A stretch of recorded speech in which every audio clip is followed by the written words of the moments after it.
नमस्कार मंडळी. मराठी मालिकांमध्ये ट्विस्ट आणि टर्न्स कायमच चर्चेत असतात. त्यातील एक चर्चेत राहणारी मालिका म्हणजे झी मराठीवरील सावळ्याची जणू सावली.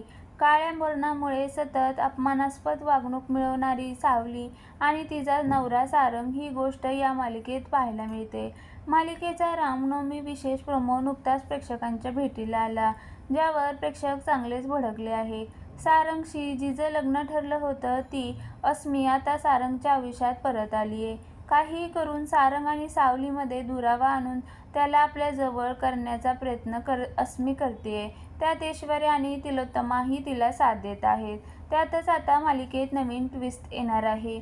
प्रोमोमध्ये पाहायला मिळालं की मेहेंदळकरांच्या घरी रामनवमीच्या सखदेवाचं कीर्तन आयोजित केलं असतं.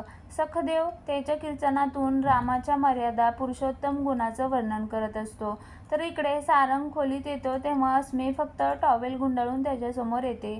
तो तिच्यापासून दूर होण्याचा प्रयत्न करतो, आपण ती सतत स्वतःजवळ त्याला खेचते. इकडे सावनी सारंगवर तिचा विश्वास व्यक्त करते आणि सारंगचं पाऊल चुकीचं पडू नये म्हणून विठ्ठलाजवळ प्रार्थना करते. मालिकेच्या या प्रोमोवर प्रेक्षक चांगलेच भडकले आहे. हिंदू धर्माच्या सणांचं महत्त्व जप. सिरियलचा TRP वाढवण्यासाठी एवढ्या खालच्या थराला जाऊ नका. चांगली स्क्रिप्ट नसेल तर सिरियल बंद करा. कोणाचं काही अडत नाही. विठ्ठलाची सिरियल दाखवत आहात, रामनवमी भजन चालू आहे आणि हे काय फालतूपणा दाखवत आहात. फालतूक सिरियल झाली आहे. बंद करा सिरियल. मराठी घरगुती मालिका वा छान, हेच दाखवत जावा, अशा कमेंट्स प्रेक्षकांनी वैतागून केल्या आहेत.